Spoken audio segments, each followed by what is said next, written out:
Some employees think of HR as the police. We get the best out of people when we give them a bit of sugar rather than hit them with a stick. Well, the old style of HR might have been the stick. And today, you need to be both. You need to be able to put the stick in place when you need to, but you also need to be very independent. How do you gain the trust of the employees that you are independent?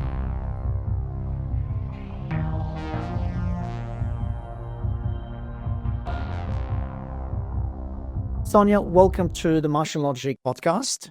Really appreciate you coming over from, where are you based? Moordale, South. South. Beautiful.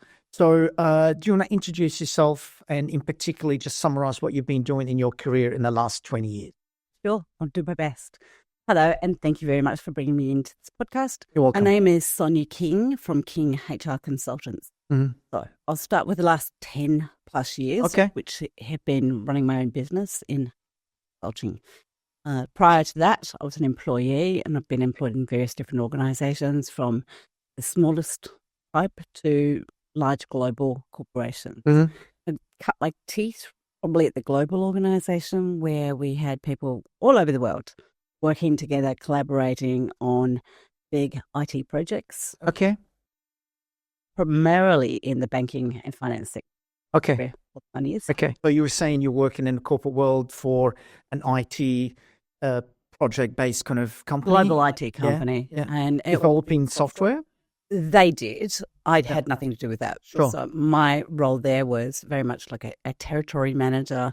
I liaised with similar people, similar levels all over the world on different projects because particularly in the banking, finance, insurance sector, a lot of the organisations are global. So they'd start with perhaps doing something in Germany or Switzerland, and the project would roll out to each region. So for each region, there would be a group of people that work together, tech experts, of which I am not, to programmers, sales, customer liaison, etc. So I had a bit of a hat on everything. What was your territory? Australia being territory, or? When they say territory, it was not meaning regions, etc. It was more what sector. Okay. So, okay. And the banking, you said you're... Yes. Mm-hmm. Oh, and insurance, banking and insurance. And your role was? Territory manager. Managing the entire Teams. office? No, team, just a team that dealt with that area. Yeah. Very different kind of beast, yeah. Being a big global organisation. So yeah. You have to get people who have expertise in various different areas. Of course, I didn't have great deal of expertise in anything to do with IT, but I was really good managing people and liaising and getting projects working. So that was that. That then led to eventually wanting to start my own business and working with people, liaising with various different types of characters. Running your own business is very interesting. And you started the business to be an HR consultant from the very beginning, or maybe that started differently? No, it started from that. Yeah. So how did you go straight into HR? Because what you were doing wasn't necessarily HR in that last job you mentioned. Yeah. What I was doing before, so how I got into that job before was based on my personality, really what it was. And I was at a time when I think the big statement is you hire on skills and you fire on attitude. And I think that was one of the reasons why they wanted me on board, brought me in, because of the skills I had with people. Yeah, no, that's fine. But how did you get into the HR thing? I'm leading to that. So leading to going to the HR side of things, my background and qualifications was in psychology. And I realised once I started my master's and speaking to the head that I would speak to about what sort of things I'd have to deal with and listen to, I went, I don't want to do this. So that led me to move out from psychology and look at other areas. And then I went in and started doing studies in HR. So I combined the both. Okay. And it made sense to me that with the knowledge I have of how to manage people and how to work with people, and obviously the background and experience of working with large teams and different individuals from all around the world, different ethnicities as well, that working in HR would make sense. And I saw a gap in the market. There's a lot of big players who offer a lot of paperwork, but at quite high costs. Mm. They don't offer any guidance, support. How do you implement that paperwork? It's pretty useless on its own. So you can have a code of conduct, but what are you going to do with it? Okay. So share with us any learning when you talk about what would be one advice or one tip or one thing that you really learned that was transformational for you in terms of your mindset and understanding the corporate world when it comes to management? One fact that maybe you learned it somewhere, as in you read it somewhere or someone told you about it, or one learning about management that you really recommend to understand and read about? It's probably more an experience than a reading of something. I'm always reading, always looking at different things. I think probably more recently, one of the things I would love people to take home is to understand that Australia has one of the most complex industrial relations systems in the world. Okay. And that is a key take home for everyone, to understand that things have changed significantly and you need to keep up to date with the fluidness of the law, how it changes on a quite frequent basis, because the policy is underpinned by unions. It can change when there's a court case. Like, as you know, the industrial relations, disruptions with the trains and buses, it's all to do with unions, and there will be an outcome from that. The Fair Work obviously had to step in at one point and say, hey, you've got to stop this now. But they will continue to argue. So unions have a great deal of strength in the Australian industrial relations system. That's one of the key take-homes I would want people to understand, that things are constantly changing. They need to keep up to date. Okay. Managing people, what did you learn in the last, forever? What is the one thing that you learned about managing people that you can give a tip to someone? Managing people is a very tricky subject, and I understand that it can be a big challenge. They're not your mates.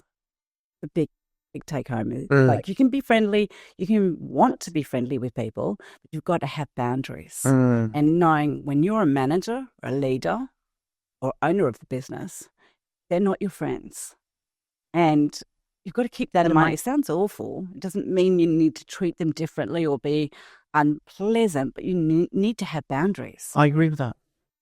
And especially, it's interesting. This is coming up a lot since the Christmas festive seasons. People have their work get-togethers. There's invariably alcohol is involved. And when alcohol is involved, executive functioning of the brain gets turned off, and people's mouths go. Got it. And behaviours. Got it. And it's been a big thing in the legal system, because lawyers are humans too.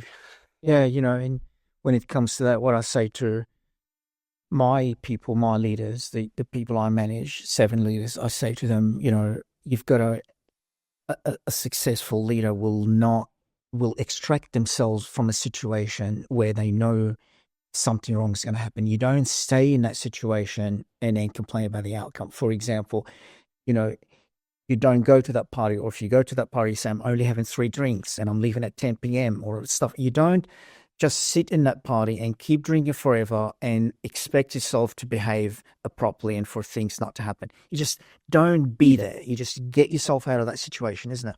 Yes. And it's like one of the things I don't do. I don't go to Christmas parties for that very reason. Yeah. Apart from the fact that I'll probably hear it in the ear all night about everyone. But it's also, I know my limits. I'm not a very strong drinker, full stop. Yeah. So and that's the thing. I've noticed a lot of people don't seem to be aware of when they've reached their limit. Yes. That's the thing about alcohol. The mind starts to plays on you, and it's hard sometimes, it's a skill and experience in life to know when you catch yourself, you go, oops, I need to stop. Especially young people, they don't have those skills and experience. For any of us at any time, because many different factors come into play. It could be, no offense to anyone, but for a woman, it could be the time of the month, hormonal fluctions. That affects their influence. Can do, not always, but it can do. Okay. Because the hormones are going all over the place. And then, of course, someone could have an underlying illness they don't even realize they have. There was something I've discovered that I didn't know. One of the reasons why I don't handle alcohol so well is because I have low blood pressure. And when it's hot and humid, I get dehydrated. Add alcohol, get even more dehydrated. Got it. Can collapse. Got it. Yes. Got it. So people Okay. don't always know. Yeah. Okay, so this HR thing, what is HR? So, HR is, some employees think of HR as the police, and so it's got sort of, a negative connotation from their point of view, as if, I need to be careful if I'm speaking with an HR person, if I'm sitting next to them at a Christmas party or the lunch, the weekly maybe, lunch at the pub. I need to be careful what I say. They are the police, or even worse, the intelligence of the company or something. I need to be very careful what I say. They have the ear of the CEO and every manager and whatever. But, a mature person should see it differently. I mean, the role of HR is to make it work, is to create a win-win working situation and relationship between the interests of the business and the interests of the employees. How do you feel a successful HR department needs to be sort of positioned in terms of how employees view it and how management view it? A very good point. And it's one that I must about a few times, quite often. HR today is not what it used to be. It is not the police department. And if it is, it's a bit strange. It's not up to date. Yes, we do have formal processes and procedures which are there for a purpose, which is to avoid litigation and to ensure that we are dotting the I's, crossing the T's, and doing the right thing by people. That's one side of it. The other side is having the right culture and making sure that the people are a good cultural fit, that everything maintains harmony, that it's a harmonious environment. Because we all know we get the best out of people when we give them a bit of sugar rather than hit them with a stick. So, what is the old saying? Stick and carrot. Yeah. Okay. So I think and using that example, the old style of HR might have been the stick. And today you need to be both. You need to be able to put the stick in place when you need to, but you also need to be very independent. And that's an important point. Interesting. How do you really prove to the employees that you are independent? You're not, you don't do just what the CEO says. You're there to create, you've got both interest at heart, trying to find that compromise, that perfect balance between interests of management and interests of the employees, right? Yes. Yeah. So how do you promote that brand, and how do you gain the trust of the employees that you are independent? It is difficult to do. And I even have that with being an external HR consultant, because sometimes people think, well, they're paying you. And they've got to realize is also they're paying me to tell them when they're getting it wrong. That's one of the things. I do, and I have actually kind of been a bit threatening, I suppose, with a client, and actually said, if you go down that path and do what you're proposing to do, I'm going to put it in writing to you that I do not condone it. That's enough for them to get a little bit concerned, because then if it goes to court, they've got that as evidence. Yeah. Like when, I'm not sure in Australia, probably in the 80s, maybe in the 70s, but if I was to guess, it would be the 80s where it became highly critical and important that the police are, the way they are behaving is more to prevent than just catch people. So if you have a camera, for example, advertise it. Don't just have it hidden somewhere and in the sense, and catch people when they're speeding. Tell them you're going to be caught. Tell them, that whole thing. So with HR, when you think about it, you have a policy. The policy shouldn't just be, to protect the company if I go to court, or if the company finds itself in court. It should be to let the employees know what they can do and can't do, prevent. And at the same time, if something goes wrong, it is that same contract that we told you and we gave you, we're going to use in court to prove that we told you, kind of thing, right? In that, yeah. Can you talk to that? I mean, can you summarize HR? And I know it's such an unfair little summary, you know. Can we summarize it that HR is about writing the right policies and procedures and make sure it's communicated and make sure employees are engaged with it so they actually read it, yeah? And whereby to make sure we told you what you can do and can't do, but also for the company to be protected if something goes wrong. Is that a good summary of Spot what on. the key Very, things very of HR? good. It's actually exactly what I was just talking to someone else about before I came here. Yeah. One of the things I have is what I call the HR manual, but it could be the employee handbook. It's the soup to nuts, that's the way I put it, of everything you need to know, including an introduction to the organisation, how they started, what it's all about, and how many pages roughly you would recommend a handbook to be? Oh, I think mine is about 15, 20? It's big. About 100. 50, about 100. That means it includes all the policies and stuff, is it? Yes, but it's not just a boring old policy document, although they are quite. I try to use the language which this lay personality could understand, and anything that's complex, I put in brackets the explanation. Right? So, and I customize them to each and every client, so it's of course unique to them. Yep. And the thing is, though, that's useless until it's actually implemented. Implementing it means actually ensuring not only is it customized, appropriate to your business, to your community that work with you, etc., and your customers, but also that they read it, they can understand it, you can test them on it. Do you understand that when we give you social media rights to do a blog or whatever, or even your own outside of work? Test them on it. Yes, test. You don't have to go like painfully, sure, like, ad hoc bits and pieces. Sure, to make sure there's engagement, people read it, yeah? They really understand. And there are because that's the part that I was talking about, make sure, to become preventative. If they don't read it, therefore they could be making those mistakes and, so it's not just reading it, it's also ensuring it's implemented, like I said before. To do that, you don't just test people's knowledge of it. When you see something, you say something and you refer to the particular Okay. As a manager, I continue to remind people of it, continue to bring them back to it, yeah? Yep.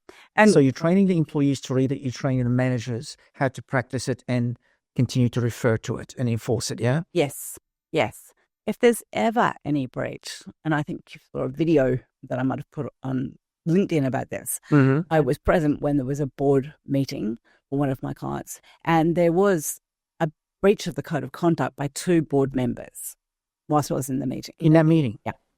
And it's a bad place to do it when I'm actually there. But does the board adhere to the HR policy? They have to. Do they have to? They have to. Okay. And board members also have governance policy, and it depends on which particular type of organisation. If they're an Aboriginal and Torres Strait Islander organisation, they comply with ORIC as well as ASIC, I think it is.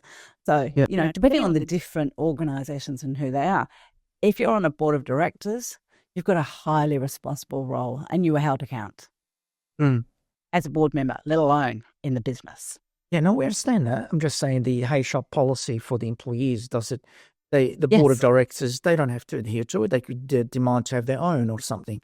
When you say they have to in what way? Because they can dictate that they don't like it. They want to change the whole thing. They run the company. But then there comes a point where you've got a fine line, and it's like, well, this is our code of conduct. This is the way we expect people to behave. We've got to emulate that as a board of directors. I understand. And if you're not prepared to do that, then perhaps it's best that you don't be on the board. It doesn't look good if that's the case. If they decided they don't want to sign it, that's not really a good sign, is it? If they're not willing to follow it, then there's a problem. Yes, I agree. Okay. Okay. So, interesting, the whole HR thing. And as you said, it's changing, it's evolving all the time. Yeah.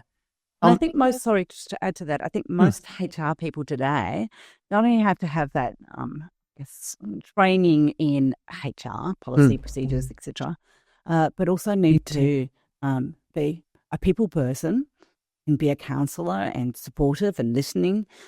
Need very good emotional intelligence to be able to spot the signs when someone's not coping in a situation. But not only that, you also need to know the law like the back of your hand. You need to be just a stand below being a lawyer. Okay. Let me pick your brain about an interesting topic. Sure. Not sure about your clients, in the industrialized world, if you like. Maybe the working from home thing isn't big, although even if it's a factory, I'm using that word broadly, factory, what does that mean? But let's say it's a factory, I mean, physical work happening on the floor of a building. You still have HR and marketing and sales, and they might be working from home. So really, it's applicable probably to every business, not necessarily all the workforce in it, but to some, right? And so you must have a decent exposure to it through your clients. It's so interesting because it's directly related to management style. And, I asked you before the podcast, what's the opposite of micromanagement? So I'm a good manager. I want to do the complete opposite of micromanagement. What would that be? You called it hands-free. Some people described it. Hands-off. I'm so sorry. Some people called it trust-based and etc. or a nuanced, even I've heard a nuanced style of management. So when someone's working from home, at face value, my goodness, that's completely hands off, right? They are 20,000 kilometers away, or at least let's say 30 kilometers away, and you're at home yourself as a manager, or maybe you're in the office and they're at home for that whole day. That's certainly hands off, but doesn't mean you're still hands off. No, right? That's more of a physically, or it appears to be. But what I mean is, that's the whole situation that COVID expedited, which is that whole concept of working from home, sort of forced managers to become good managers, to be able to work, to be successful at not being micromanagers. Otherwise, they won't be able to do it. Because when that person's working from home, if you really don't know how to get the most out of them without being able to watch them and stuff like that, it's just you're not going to be successful at your job as a manager. You're not going to be able to get the most out of them. And so, what do you think HR? How can it help with that? What kind of policies? What kind of framework? What kind of cultural things they can introduce and alter to make that work? How can they help the managers? There's some brilliant tools out in the market, and I do have clients who have people that work from home as part of their studio. They're designers, architects, etc., and people from time to time will work from home.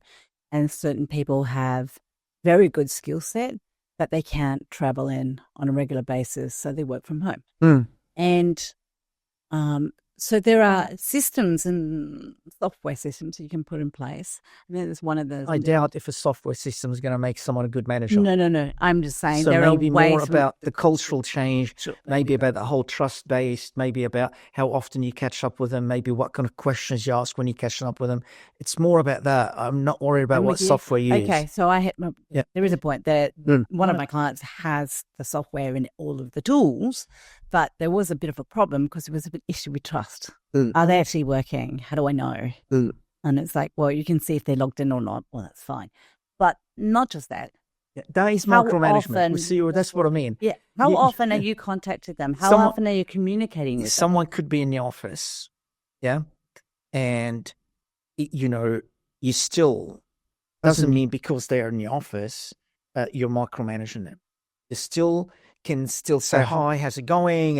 And have a chat every even hour or so, but you're still not doing micromanagement, giving them the space, the space and make them feel safe within that space that they could make mistakes, they could experiment, they can try things without feeling that they're not safe, meaning they're going to cop it if they go wrong and stuff. This is sort of what we are talking about here. We're not talking about, how can we spy on someone, make sure they're logged in, whatever. Oh, no. No, you could be doing this 15 hours a day and still not really doing your job. Your focus might not be there. The quality of the work might not be there. So it's not really about volume, as you and me know. I'm not insulting your intelligence I apologize if I come across like that. But So what is it that really HR can do to encourage that culture of trust-based and allowing people the space to be able to make mistakes and learn, but at the same time still succeed? Okay. It is a bit tricky. Because it really depends on the manager's style. As you were saying before, we've got micromanagers who can be very successful in their business. No, we don't want to talk about the micromanagers. Okay, but then we want to do the opposite of micromanagement. Remember? So empowerment. Yeah. So if you've got your people, role as an HR, I'm saying, yeah, you know in your heart, and the CEO knows, and the board knows, that we want our managers not to be micromanagers. We want them to be the opposites. How does HR create certain policies and trainings and things and tips and whatever to encourage those managers to shift in that direction from the micromanagers to the other end of the spectrum? So you're talking about cultural change and or change management and or both. And we don't need to give it a label. We know what we're trying to do. That's what we're talking about. We want to get people to become non-micromanagers. Okay. Some people will be able to do that. Some people won't. So it's about training, encouraging. But we want to push them out coaching. if they know. This is critical to our business. Why are you making it such a low? No. I'm saying this is what we're trying to do. How I'm can answering HR directly. help? If there is a person that can't, then they can go. Let's not worry about them. Let's talk about how can HR help to make that shift, to get these people from this end of the spectrum, being micromanagers, to become non-micromanagers, especially if their employees are working from home. How would that work? There's clearly difficulties in that. It's going to make it more difficult if you're that manager who doesn't have enough maturity about the topic. Yeah, it's going to make it more difficult when that person is not in front of them. They're going to panic more. They're going to become paranoid. They're going to even, it's going to get worse and worse. The fact that this person's not in front of them. So they need the knowledge. They need the skills. They need some help. And maybe some policies can help. Yep. So you Maybe have training. a working from home policy, and most businesses should by now, COVID, have a working from home policy. That's a good point. Also need to have, with those policies, they need to have a procedure. What is the procedure they will follow should something occur when you're working from home? The other thing that people need to be very mindful of is doing a work health and safety check for people that are working from home. You need to be able to, can't necessarily go and visit people's houses. You need a walkthrough, a video, something, photos of their setup to make sure it's safe. That's interesting. So you would have a policy and procedures will be followed. You will also have a working from home health and safety checklist that needs to be completed. And you need to have managers trained in I guess, how not to be micromanagers, to be more encouraging, to recognise the skill sets that people have and to encourage those skills. If people make mistakes, and everybody does, be able to move on from it, learn from it, move on from it. So that, again, comes down to managing your managers. So you've got to create a culture which accepts, acknowledges that whilst people are learning, being creative, it depends on what field you're working in, there needs to be room for error. And then how we manage that is important. Did you have any exposure to performance management, whether when you were an employee at that last company you worked at, or at any of your clients that might have asked you to be involved in the performance management framework for their business? What can you, if you did, what can you share about that? What do you think, stuff that you learned about or you really believe in? Not necessarily you have, as I said, HR is a big field and you've only been doing this for 10 years, which is a lot of years anyway, but still. But if you do, I would love to talk about performance management. Performance management is a good topic for me. It's a big part of what I do. And I also do that to my clients because there is it's correct term, procedural fairness, meaning following their procedure when you do performance management of an individual. Okay. There's a particular process and procedure. That's interesting. That thing that you said, that fairness of the process, is what you mean, the fairness of applying the performance management. Please talk to me about that. What are the top 3 things that you've got to adhere to create that fair process? What comes to mind? Well, the first thing is don't have any emotions in it. Just got to be able to actually speak to the facts be hard on the facts, not on the person. And have your evidence, already be prepared beforehand, know what it is that you want to point out, what are the things that need to be improved. And it's not about the person. And often being open to understanding what might be going on, because it could be something, nothing to do with work. It could be something going on at home. Right. Any number of things. Yeah. And they may not even be aware. So the role of performance management is to, I encourage my clients to start with something positive. Like, you're looking really good today. How was your weekend? Whatever it was, just during a nice that meeting. conversation. Nice conversation. Okay. And then lead to, look, I've called you in because, and I've noticed X, Y, Z, whatever the facts are. You've been late every day, or you know, you're not following instructions, whatever it is. We just seem to be a bit off or grumpy. You can't, even then, I tried to get people to use very specific language. Like, I just said the wrong thing, a bit off. What does that mean? You know, you don't seem very happy. Is there something going on? Got it. It's very relaxed. Yeah. You know, performance management is such a broad word, or field even. Yes. So when you say that's something that you teach or at least recommend to your clients, so I'm assuming you would recommend performance management to companies, right? Yes. Can I make this assumption? Yes. Cool. You know, and we just said it's such diverse, there's different types of performance management. For example, it could be performance improvement plan.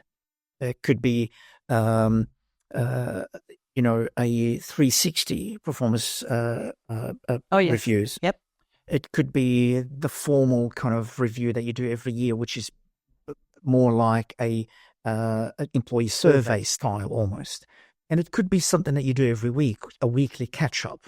You know, so there's so many styles. I mean, Yes. even with that, I've still missed 50. It's a big spectrum. So what is the one thing, if your clients have got limited resources and they don't want to spend too much time on performance managing people, what is the one thing you recommend they would do? What type of performance management?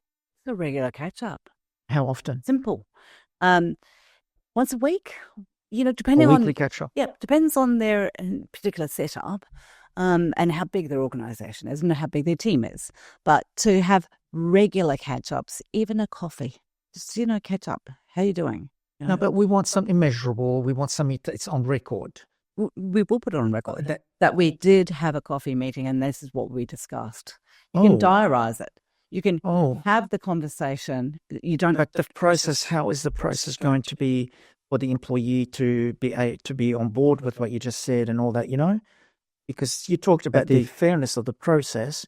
For example, you know, how you've got to give the employee the opportunity first for a couple of days to reflect on the week, and if it's a weekly thing, and be able to rate themselves in a sense against those things that are important for their role that you deemed important. And then you want to yourself then provide your own feedback on that. You want to be able to capture both in the sense for the fairness of the thing and for auditing purposes. So, you know, the coffee is going to be a bit loose in terms of... Yeah, but you're talking a formal process. I'm talking about an informal catch-up. You can still... I didn't say it's formal. We said weekly catch-up. No, what you just said is a formal process. No, that yes, improves the fairness of it, and the auditable thing of it doesn't mean it's formal. It's called weekly catch-up, and we start by saying nice things and all that. But it's actually fair because we gave the employee an opportunity in their own time and space to reflect on the week instead of being over the coffee straight away, say, what do you think, what do you think, what do you think? That's not going to be fair. Yeah. So we're doing two different things. Okay, so when you asked me what I recommend, and I said just a weekly catch-up over coffee, whatever it is. The context is a performance review. Yes. So in the context of a performance review, yes, you said a regular one, a weekly one, you know, so it's a weekly performance review. So sitting over a coffee is not I wouldn't call it a performance review, as I said, because it's not going to be audited. It's not going to provide much of a value because there's no accountability anymore against it and all that. And the employee might say that I've been cornered and I didn't know what to say over that coffee. The conclusion wasn't incorrect. I didn't prepare enough, or he said, you know what I mean? Yeah, it's how you execute that can be very pleasant and all this, but you've got accountability. The whole thing of performance review is, you know, this is your job description. This is what we agreed you need to focus on for this month. And this is what we've been measuring against that, and here's the audit for it, right? Yeah. So what I was getting at was saying that we're talking about two different things. So you asked me initially what would be a good idea, a regular catch-up. Yes. Okay. And they said you can have a simple catch-up on a weekly basis. That's not necessarily doing a performance review. That's just talking to people, just seeing how they're going. Yep. Then if you're going to do a regular performance review, you talked about there's the annual review, which I usually think is aligned to whether you're going to get a bonus or not. And it's an Americanized system from what I know. The ones I prefer are a 360-degree performance review. So it's both sides. It's planned and people felt fully aware that it's going to happen on what date it's going to happen. Everyone has a job to do. The employee needs to fill out their part, what they've done well, what they know that they need to work on. Why can't the weekly catch-up also have the same quality of fairness and,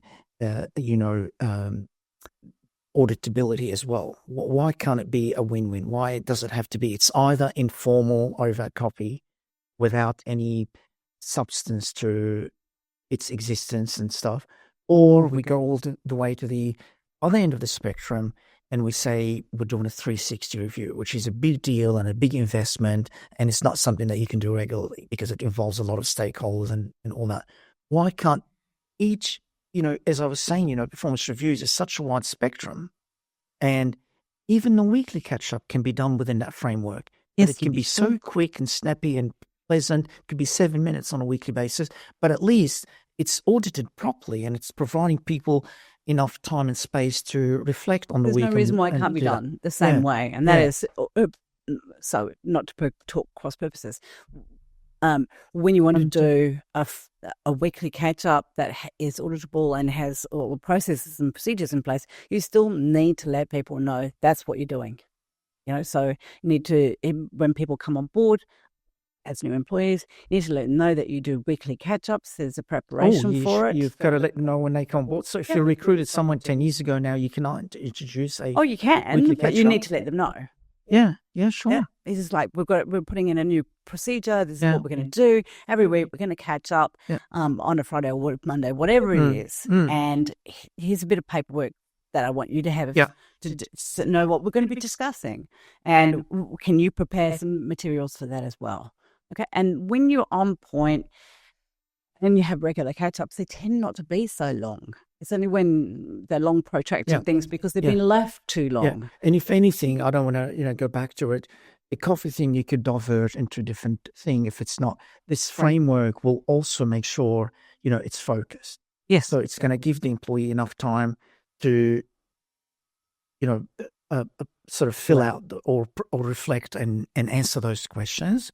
But it's also, creating that, make sure you do address those issues. These are the issues that you and the employee decided and the employee agreed are going to be important for them to provide that sort of improvement plan and work, towards their goals and create a win-win, etc. So you cannot finish the review without addressing these three things. That means no matter if you divert and start talking about stuff, oh shit, I'm going to get back to this. I'm going to do this. So I guess that's also why it's nice to have that framework to make sure they don't, get distracted and go off track too much. It's very easy if you want to talk about your soccer on the weekend or whatever it was to go off track. Yeah. But when you've got something that you have to complete as part of your time with this person, it also keeps it on track. The other thing that I would add to it is when the employee has points to fill in, that gives them time to reflect on what they feel good about. Yes.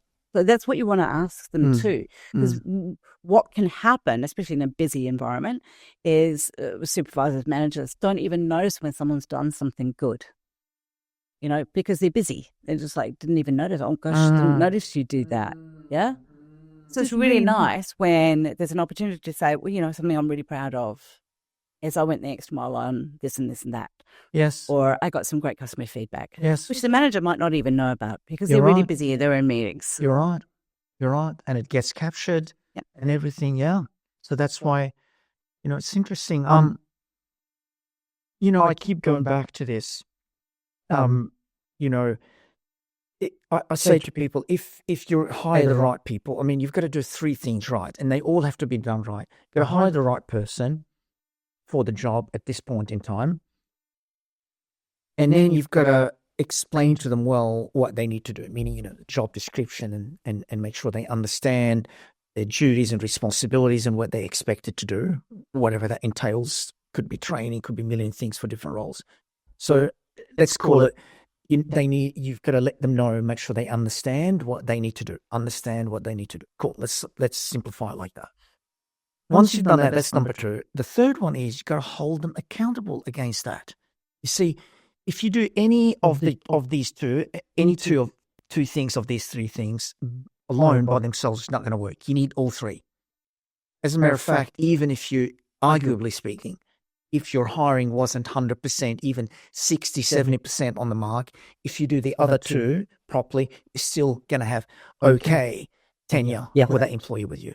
Make sure they understand what they need to do and hold them accountable against that. And that's really how I see performance review. So maybe the word is the wrong word if you're doing weekly, you're doing this on a weekly basis. We just call it weekly catch-up. It doesn't have to be called performance review at all.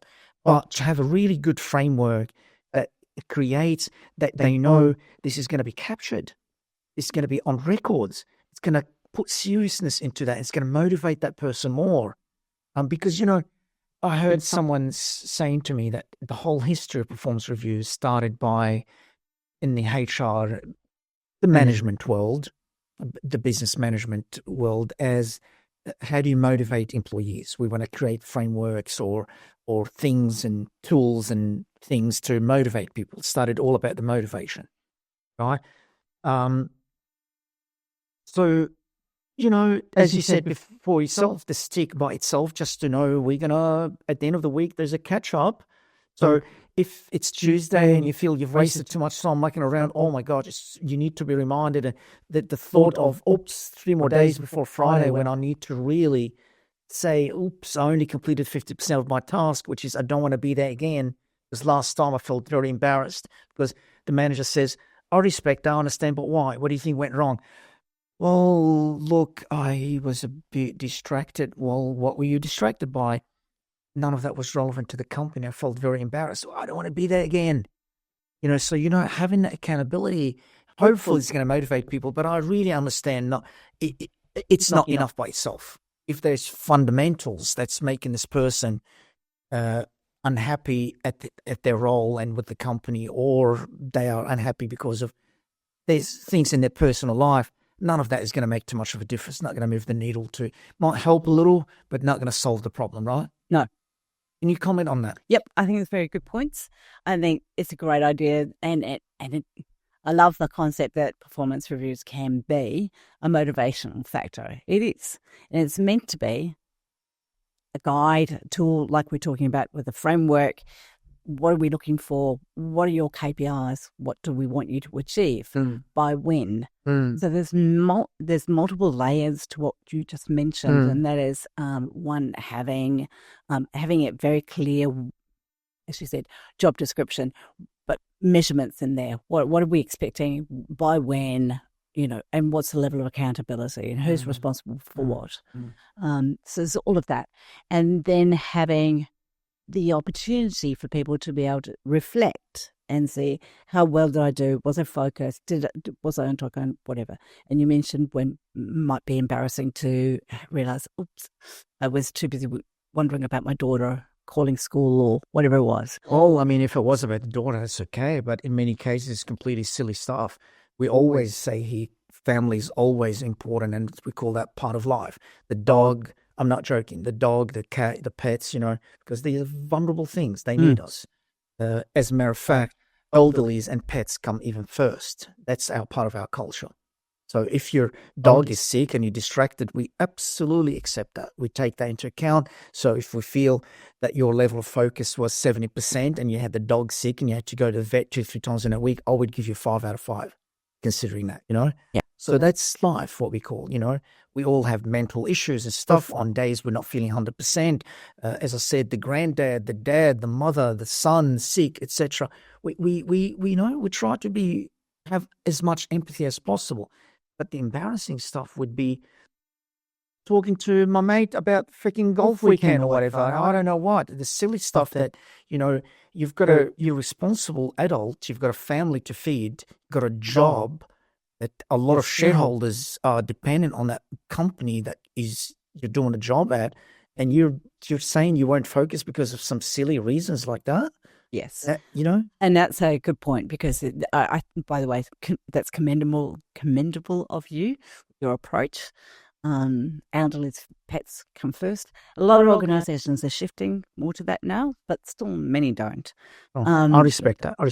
And you don't respect that we are emotional beings, and we can get really upset if our cat gets hurt or a dog gets hurt, whatever.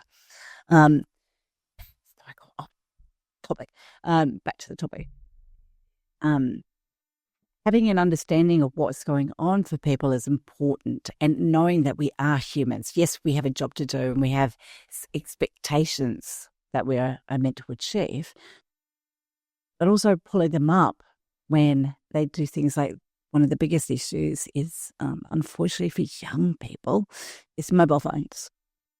Constantly distracted. Facebook pings you.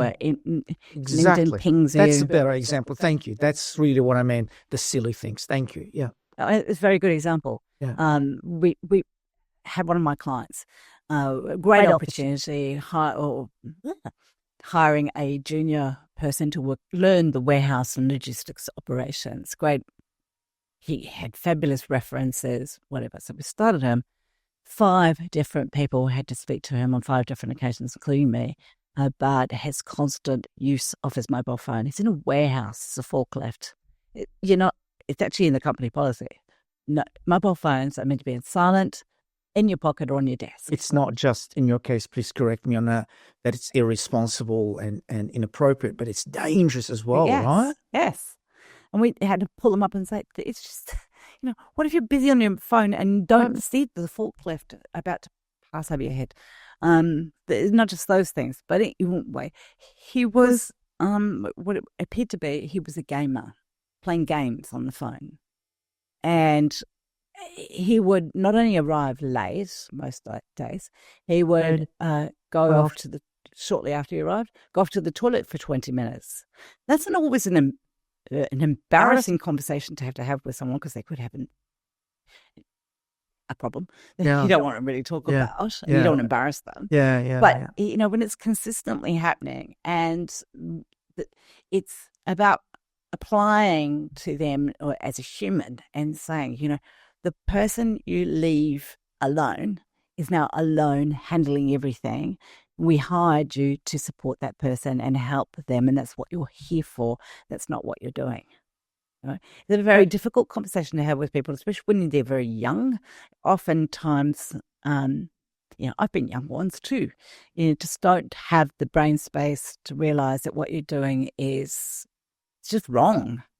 But when you can bring up the fact that it's dangerous, so agree. It makes it easier. Yes. Yeah. Okay. What else in this whole HR game that you've been part of for the last, did you say 10 years? Yeah, more than 10. More than 10, 12. What is the one thing that you're really passionate about? The one thing I'm really passionate about is actually... Meaning in the sense that you want every client to make sure he's aware of and do or be good at and stuff like that. You're very good at keeping me on track. One thing I'm very passionate about is educating my clients on what they must understand, that Australia has one of the most complex industrial relations systems in the world, and it's fluid. It's not fixed. Or a lot of people, like, for example, myself, I'm not in the industrial sort of world. Share with us a couple of things that are so important that can bring the whole company down, for example. You're saying this is critical, right? So share, just so we get an idea what you're talking about. Good point. Industrial relations sounds very complex. It's all about risk, right? It's employment. It's anything to do with having employees in your business. You are held liable for making sure that you are following the national employment standards, which are the minimum entitlements that your employees are entitled to and that you are responsible for providing. And there's so many areas of that are complicated. The awards? the Is that- awards, is that- the modern awards, the Okay. 38-hour, never mind the modern awards, they can go to one side because it's in a subset of that. Okay. But the national employment standards are I don't even know what that is. I swear. That's the problem. In our industry, on average, we pay people around 5 times the minimum wage on average. So we never even get close to even worry about that. I'm genuinely telling you, I don't even know what that is. And that's when it becomes Share a with problem. us. Okay, so the national employment standards, memorize them off the top of my head, but there is something that I teach to my customers, and it's part of a series of courses which I'm developing at the moment to educate business owners and their managers. And that's another thing, although I thought managers who may be employees of the business are also liable and could end up with a penalty they face. Not just the company. Not just the company. Interesting. Could be a $250,000 penalty. That's your mortgage. Personal to the manager. Yep. Wow. And these cases have happened, so it's not coming out of my head. For example, you're referring to underpaying people or even more bigger issues than that. Could be a really mismanaged performance management. Could be bullying, What's the harassment. most dangerous? Share the top 3 that you really would like people to be aware of, yeah? Top 3. Well, they're all complicated to an extent because the first one is maximum weekly hours is 38 hours. No business operates in 38 hours. There must be around 40, whatever.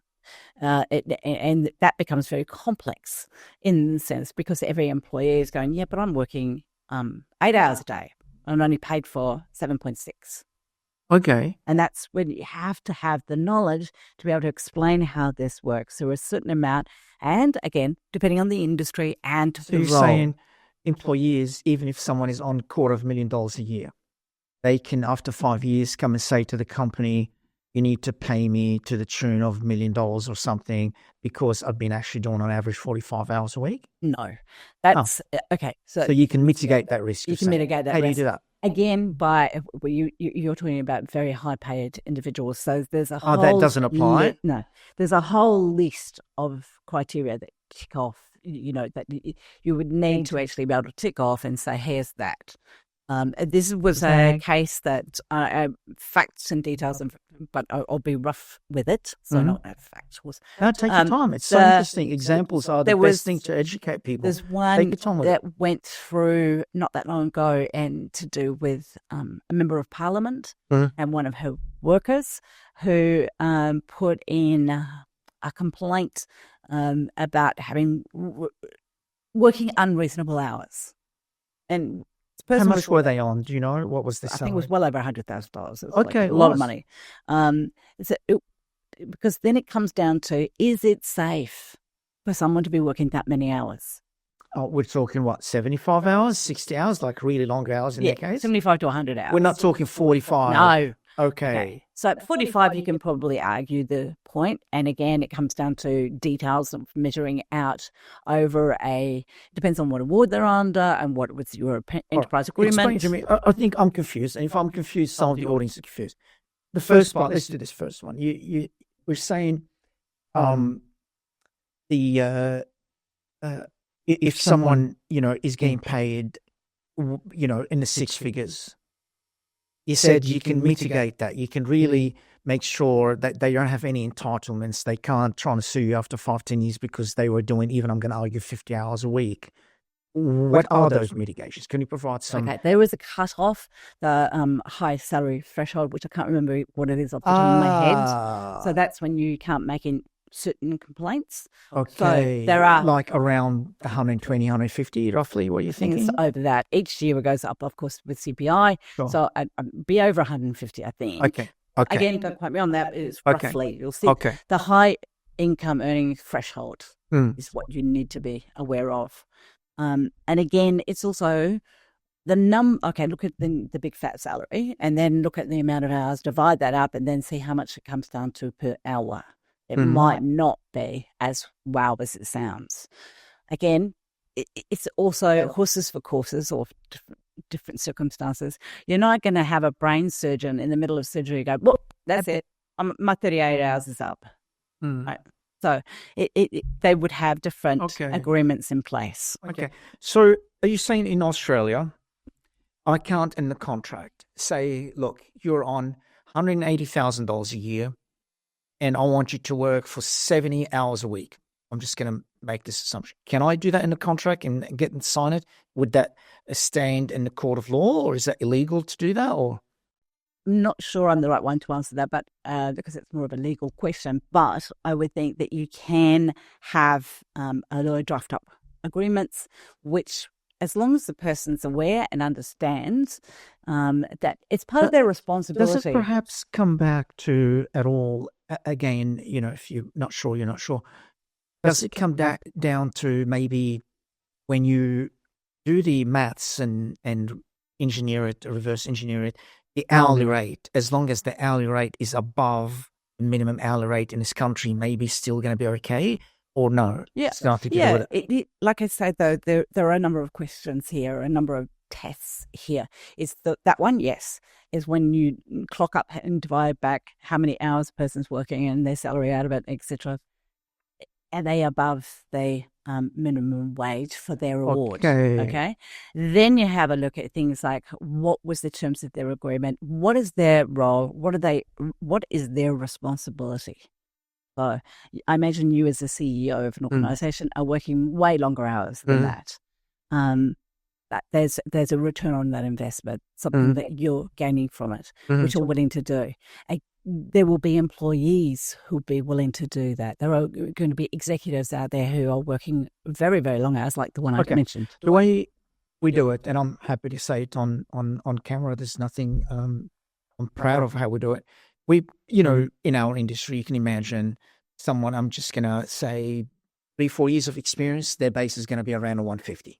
So pretty decent. But also bonuses, going to be another $50,000-$60,000 in bonuses. So it will take them between 180 and 210, right? In saying that, why is it so bad to say, part of that bonuses is your commitment? You need to achieve things. So if that means you're going to put in the extra hours to achieve that bonus, especially because even your base is pretty solid, that should be all fair. I don't think we're doing anything wrong. Do you agree or not? Yeah, I don't have any problem with that. I'd like to be on your payroll. Again, like I was saying, there's two parts to this. So there's one part which is when the person's on a high income threshold, this level of responsibility, their role, their function. Got it. All that's taken into account, yeah. And also the risk to their health, if there's anything in their personal life. But then you would have a conversation with them to say, hey, look, given you've just got married or maybe just something's just happened, should we have a discussion about... I mean, they should be able to tell you. You don't know. The doctor tells them stuff. How do you know what the doctor said? They should be able to tell you, listen, I'm not going to be able to make that commitment anymore. I'm going to do even... I mean, I remember, oh my goodness. I remember someone said to me, it happened. She said to me, they've got a history of heart disease issues in a family. Her mum had just died even a year ago from heart disease, and she saw the doctor, and the doctor said she has, heart issues, and he recommends that, she takes it easy. And I said, what do you want to do? Do you want to do 3 days, 4 days, 2 days, whatever you want to do? Tell me. But she had to tell me that. Do you know what I mean? Of course. How would I know that she has absolutely all this? I'm using a hypothetical. But of course, that's once they've told you, because you don't have a crystal ball, you don't know what's going on for them. But once someone actually mentions to you that they aren't able to commit and meet their agreed key performance indicators, whatever it is, benchmarks that they're meant to achieve, then you come to another arrangement.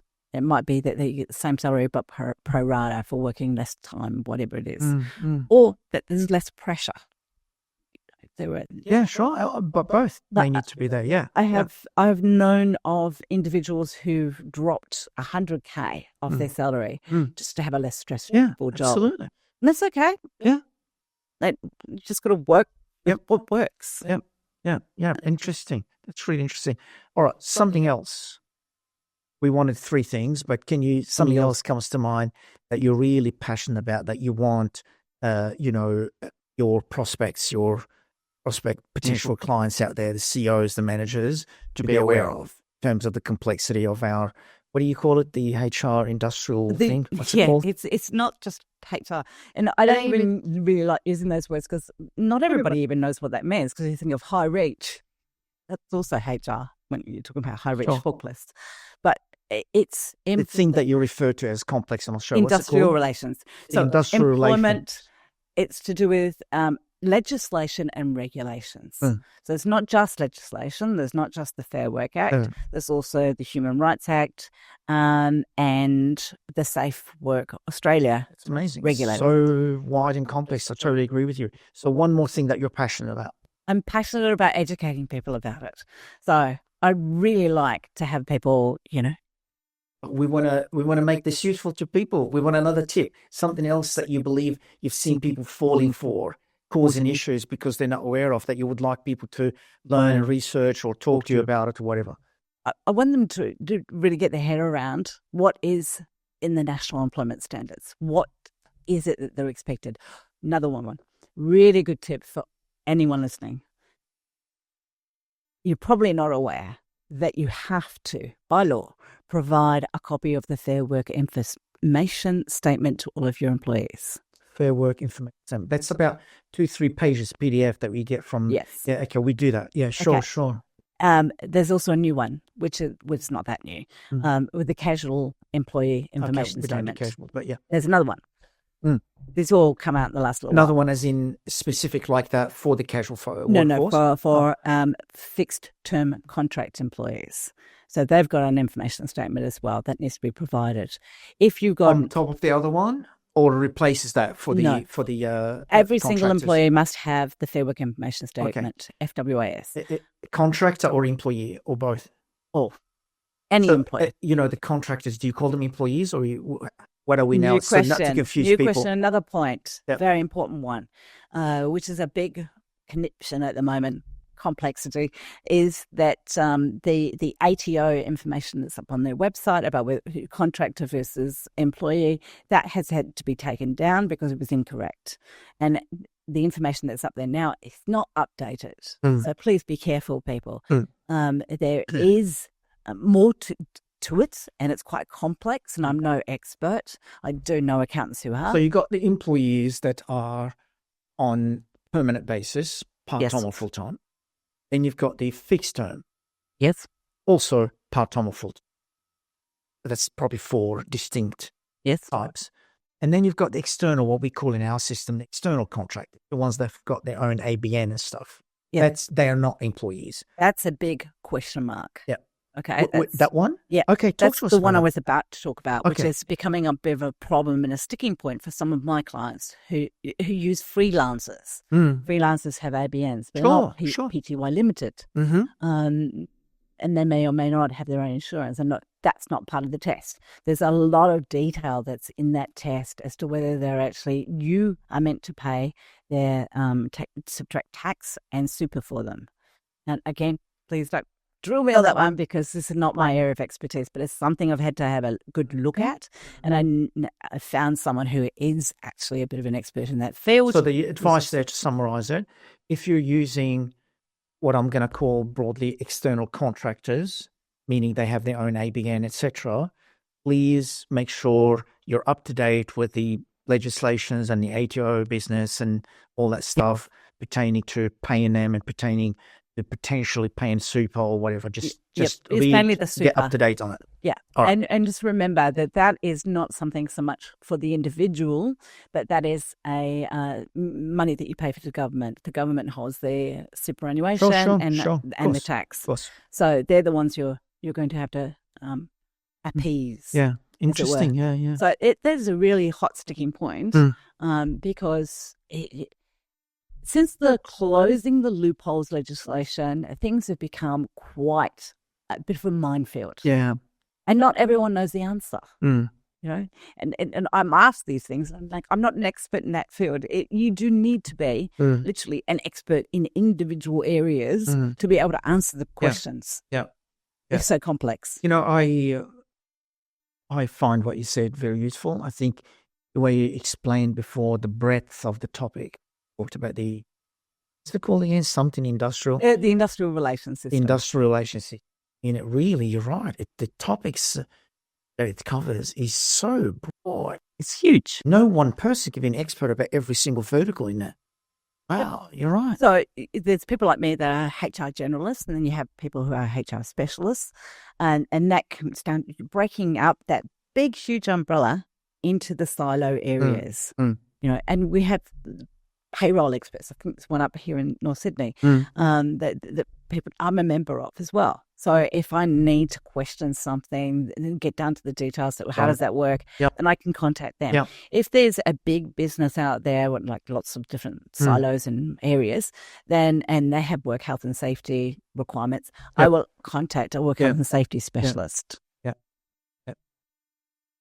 I was going to ask you, oh my gosh, I had a few questions in my mind. It's really interesting. So much that we can talk about.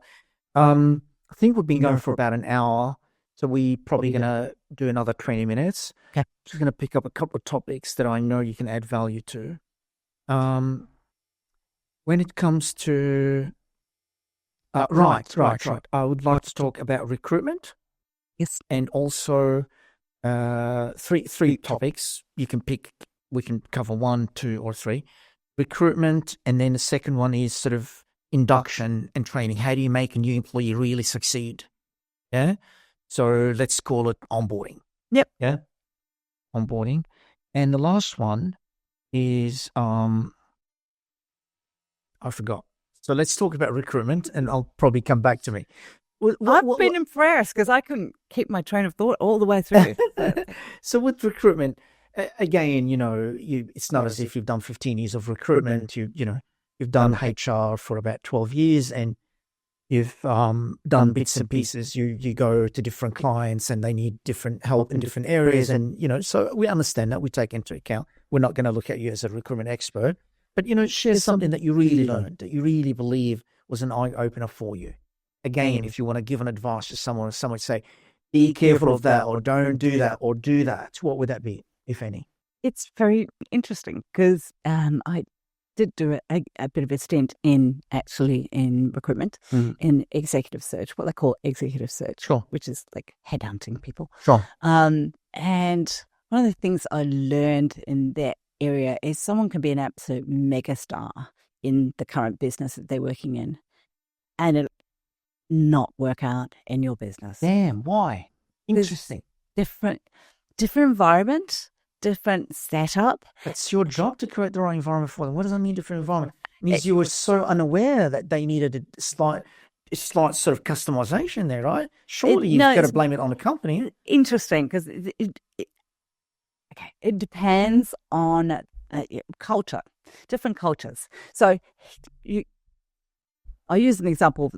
We need examples. Try not to give away. We need examples. Too much information, but let's say. What do you mean giving away information? You mean knowing who the person is? Who, what, where, and when? No.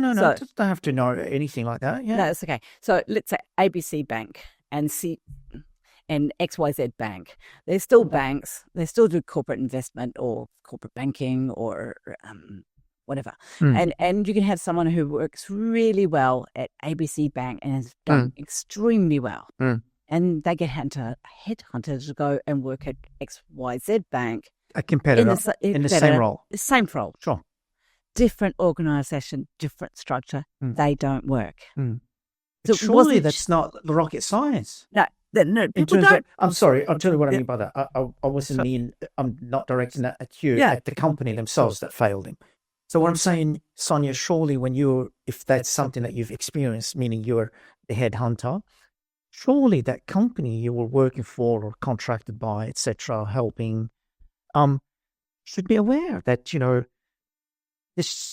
we need to understand what makes this person tick and what's important for them and and work with them and stay in touch with how they're going. Speaking of the onboarding, for example, isn't it all about that? And staying in touch on a daily basis, see what's going on and making adjustments and surely that's... Absolutely. And to answer that, I can see where, so that is a real example, something I'm aware of.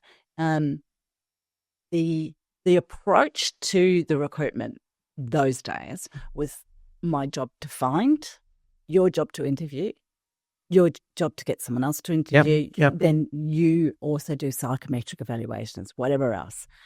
They didn't have and a much more thorough process. They didn't do the formal induction process because they were just hungry to get this person on board and making them money. That's what it was about. So they had too many shortcuts in place. Yeah, because I understand. Sonia, I guess that's what comes to mind there. You're looking at someone at a senior person in a corporate bank, in a bank, and let's say they are in investment banking, for example. So they specialize in something. Yeah, when they're at that level. That if you look at that niche, that makes it 1,000 people across the entire country. So that's already such a small population. To think as a bank that I'm going to go to that tiny niche, find someone who I'm going to assume I'm going to find that person that as it is, I'm bringing them, put them here, and they're going to succeed. That's going to become maybe 2 in the country. Almost impossible to find. Surely you should realize that when you get a person, you need to really understand how you're going to make them succeed in our business, because it's already a huge kind of gem to be able to find someone with that level of experience in your industry to come and work for you. It's already a big deal. That checks a lot of things about being a decent person and blah, blah, blah. You've already done that. That's already such a small niche. So surely you should realize that, you've got to make a lot of adjustment to make that work, because it's not going to be something that you're going to be able to find every day, someone like that. No? Yep. I agree with you. That wasn't necessarily being done. This is, I guess, we're also talking about different times and different time periods. Of course. Okay, so that was probably pre-global financial crisis. Yeah, it's a good example. It's an interesting topic. Thanks for sharing that. Yeah, very interesting. And you had one more thing you wanted to talk about, which I thought was good. So you had recruitment, and what was the next thing you wanted to Onboarding. Something that Oh, very good point. Onboarding, the way people get onboarded is so key to their success. Yeah. And also for you to understand, are they the right fit? Yes, your recruitment process, you would hope you would make sure of all of that. But sometimes things get missed. So I have also had an experience with one of my clients where a senior manager was complaining about an individual in the team. He had been away somewhere doing something on a business trip, and we had hired this member of the team without him. But not a senior person, sort of. That was an appropriate thing. On their team. Yeah. Anyway, they were complaining about it, and it just didn't make sense because she was so keen, so likable, and no one else had a problem. So it was like when the individual complained, and it was complaining about a specific thing. That manager that was away came back and was complaining about that employee? Yes. Okay. And so so to check that, I went through the induction checklist to make sure that, because it was a particular area, he wasn't complaining about her as a person, he was complaining about her skill or ability in doing a particular thing. So I had a look, and sure enough, on the day she was supposed to be trained to do that, or whatever, the week, the trainer was away. She never got trained. She didn't know how to do it. So she was doing it by rote, by her own imagination of what she thought she was supposed to be doing. The interesting part of this is when that was uncovered, we rebooked the training, got her fully trained, and it obviously spoke to her about what were the issues. And then she became the next trainer. Because she was so good. Wow. That is a very good example about the role of onboarding. Yes. Yeah, wow. And making sure you have a proper checklist with full details. It's not just someone to fill in a form. It's like you actually say what date it was done and get a signature not only of the person that did the training or induction, whatever it was, but the individual, the person being onboarded needs to sign it. You wouldn't have been able to realise what they're lacking without their records. That. Yes. Got it. Very, very interesting. HR as a career, do you recommend it to a young person right now at the age of 17, 18, deciding what do I want to do with my life? Do you recommend it to a young person as a career? I would do. Yeah. Why? I think it's very rewarding. It's interesting, but everybody says about every role rewarding and interesting. But it can also be incredibly draining, and it takes a toll on you emotionally. and Okay. time. So let's talk about why is it rewarding, a couple of things there, and a couple of things about why it's emotionally draining, as you put it. Which is, I understand where you're coming from, by the way. I'm certainly with you, but we want to explain it. Okay, so the rewarding side of it is when you make things tick and you can improve things, you can make cultural changes, you can, in fact, sometimes it's part of the yucky bit is where you can weed out the bad and make it a better place. Interesting. I agree. Sometimes it can be an individual, or it could be, a management style that needs to be shifted or changed or whatever. So that's very rewarding. And knowing that you've been of purpose, that you've been a benefit to someone, that you're not just being born to suck the air out of the planet, you're here to actually make a contribution. You see the difference that you're making. Yes. The team becomes happier.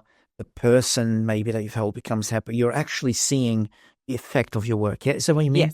Yes. Right. Okay. And depending on, again, different HR roles, there are some which are very tech orientated, which is data analysts from a HR perspective. So you can look at where some of the best employees come from, what their backgrounds were, what training worked best, all those sorts of things. So you can actually make a business far more profitable, right?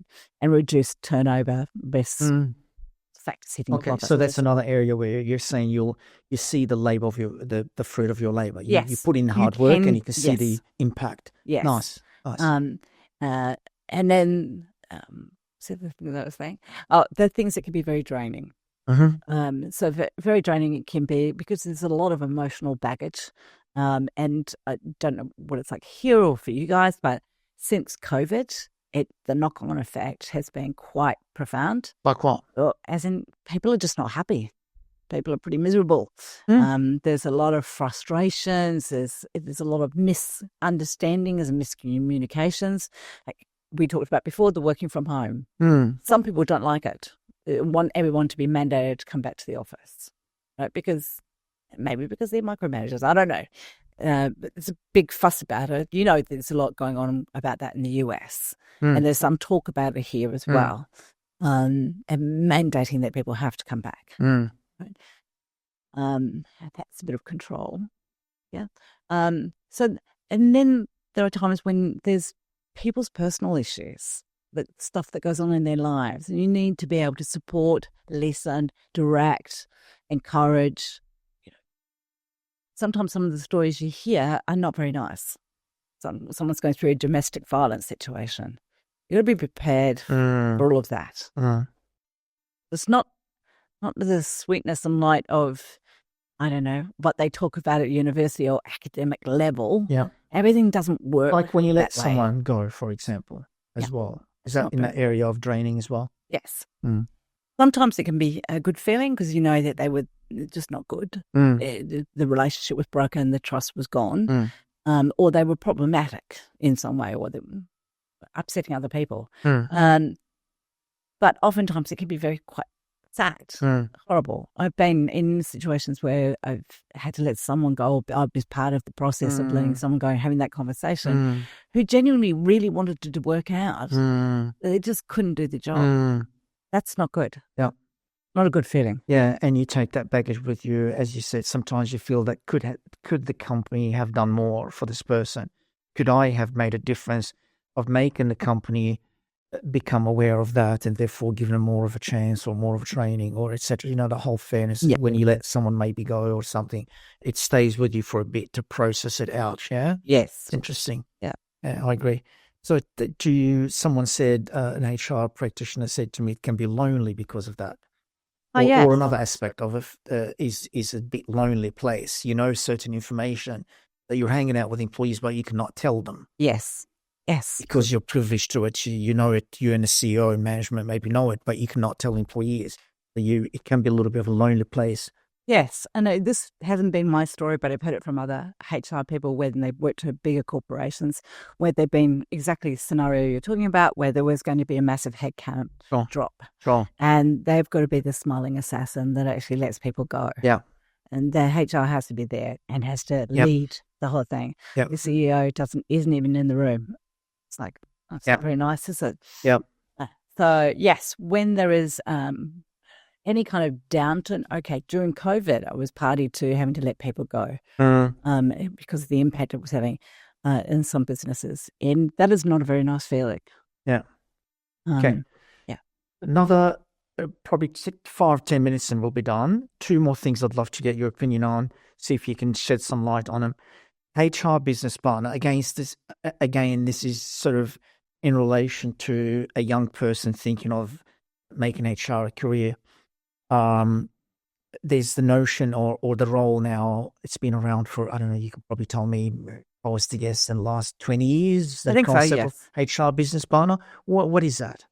Again, it differs in different places. And I've noticed that is an issue that is coming up. And I see people posting on LinkedIn about comments, they wanted to hire someone as a HR business partner, but it was a junior role.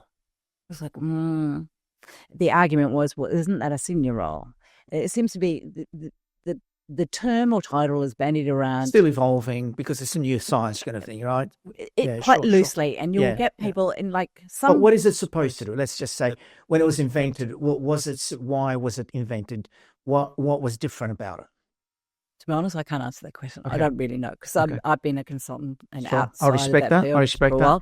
But I would say that the wording, business partner, so it's not like to try and re-educate, as you said before, many years ago, people would just think of the police department. And when you title as HR business partner, it changes it to less of a policing type of role. Okay. Or is it, I respect that. That could have something to do with it. I'm just wondering, is it or is it not also when that person specializes in one part of the business, one particular maybe department, division, etc. You help James, who runs that division, with their stuff. So you get the opportunity to become really familiar with that part of the business. So, for example, if you're working in our business, if I was to bring up, make 3 distinct areas, you've got the engineers, the software engineers, you've got the sales and the account managers, that's commercially minded people, and you've got maybe the marketing people that are really creative as well. 3 different areas, very complex part of our business. If I've got an HR person that specializes to work with Janine and Blake, the folks that run the commercial team, account managers, salespeople, they're going to learn all the nuances of those departments. They're going to be able to support them better. So if we allow someone to specialize in there, do you think that's what that is? Yeah, that makes sense. Yeah, that makes sense. Yeah. Very good. P&C, you start to hear of that as well in the last maybe 15, 20 years? People in culture as opposed to HR? Yes. What is that? What's the history of it and why? Again, I don't really honestly know. It's crossed my mind as well because at different organisations, they have people with those titles and they're not the same as people with, Anyway, so, and then I have worked with organisations who give people all sorts of funny titles, like Chief Happiness Officer. Yeah, right. Like, you're doing the same thing, but you've got a nice title because it makes it sound like you're more fun. I would like to share that I'm actually creating a course. Absolutely. It will be 1, 2, 3 courses. Some of them will be free, and then there'll be some paid parts, so some commitment from you. These are courses, HR courses. Yeah, well, I'm going to call them something different because I don't think, as we started talking before, I don't think everyone knows what HR means, and it's a huge umbrella term. Who's the target audience? Employers and managers. Oh, both, not just the managers. No, both. So, because business owners, small business is huge here in Australia. What, 87% or something or other is small business. Of course. And oftentimes, these are people who, be in their 20s, could be in their 50s, 60s, whatever, that don't really know a great deal about that side of things. What we talked about before, the industrial relations system, the legislation, the employment things. But they know what they know. Like, this business, very successful, what have you done? It's Martian Logic. But you are well aware that you're unusual. Many people don't know any of the things we've been talking about, don't have the first clue about what's involved in the National Employment Standards and why would they care? Like your argument, you're paying people well above the award. Why do you need to know? There are certain things where you do need to know. Yeah. And it doesn't matter whether you're paying them above award or not, as Parliament just found out, mentioned. So yes, I've got courses, and I I'm working on it. I'm trying to get it ready. There's a lot of information, as we've talked about, to try and condense. Yes. Much of it I have to reference back to the legislation, so it's in legal jargon, etc., and try and break that down into lay terminology of stuff people will actually understand. So keep an eye out for my courses, and I'm probably going to change the naming to like the course for employers and managers. And for people to find you, simply just Sonja King should be plenty. If they Google Sonja King. Sonja King Australia, though, because there is a very famous Sonja King, and I'm not her. Australia, of course. She's a mosaic artist. Okay. So Sonja King HR, or even just Sonja King will do it. And King HR Consultants. Sure. They will come across your website. It's a good start, and they can get in touch with you. All right, beautiful. Good luck with the courses. Sounds very interesting. It's good to continue to feel that you need to innovate as a consultant to those businesses as opposed to the same playbook. I commend you for doing that, for being that kind of person. Good luck with it. And I really appreciate you sharing a lot of interesting stuff that you learned the hard way, and you put in all the effort in the last 15, 20 years of your career, and you've shared some of it with us. I really appreciate you. Thank you. Thank you very much. All right. Thank you, everyone. And we'll talk to you soon.